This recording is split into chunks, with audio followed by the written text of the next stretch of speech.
Okay, so we're going to do a little bit more with balancing redox reactions. And I want to start with kind of extending what we were doing yesterday.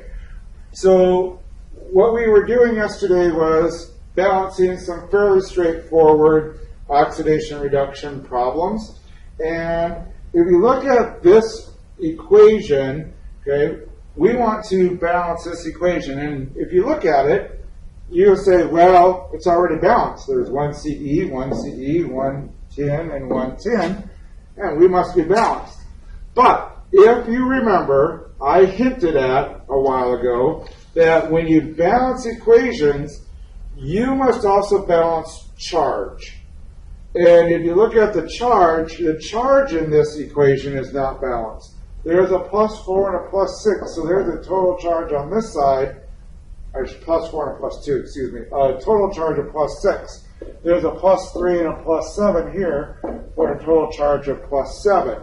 So the charge isn't balanced. And this is where oxidation reduction reactions come into play, and we want to balance out the charge.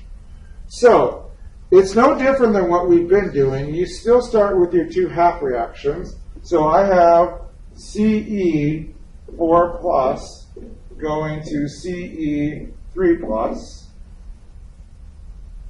and I have Sn2+ going to Sn4+. So those are my two half reactions.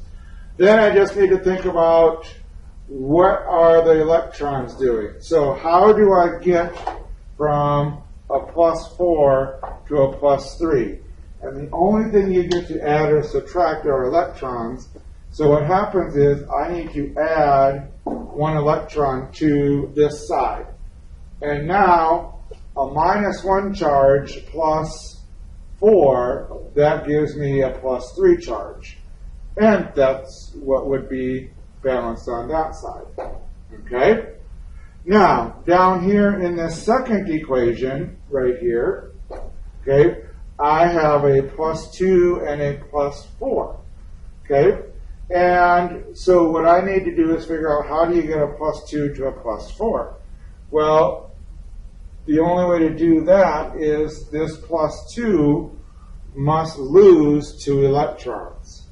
Okay, so there's 2 electrons over on that side. And then the other thing to always think about is if I started by putting electrons on this side, in the next equation, they're going to have to go on the other side. Okay? So keep that in mind as you perform redox reactions. Electrons can never go on the same side of half reactions. Now, if I want to just add these two together, I can just add them together. But as you recall from class today, one of the things that we have to balance is we have to balance charge. Okay, and I have 1 electron and 2 electrons. Excuse me, you got to balance electrons.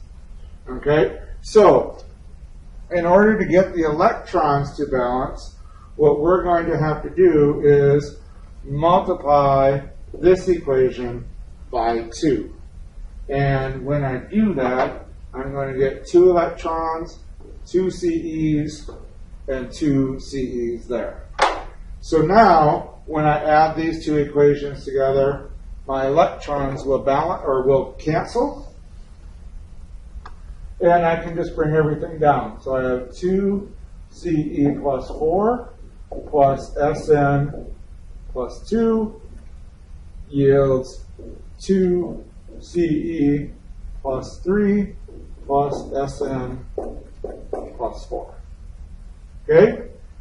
And now if you look at these, you have 2 plus 4s, so that's a total of plus 8. And then you have a plus 2, so that's plus 2. So on this side, you have plus 10 for a total charge. And over here, you have 2 plus 3, so that's a plus 6. And you have a plus 4, so that's a total charge of plus 10. Which means charge is balanced. So this right here then becomes the actual balanced equation.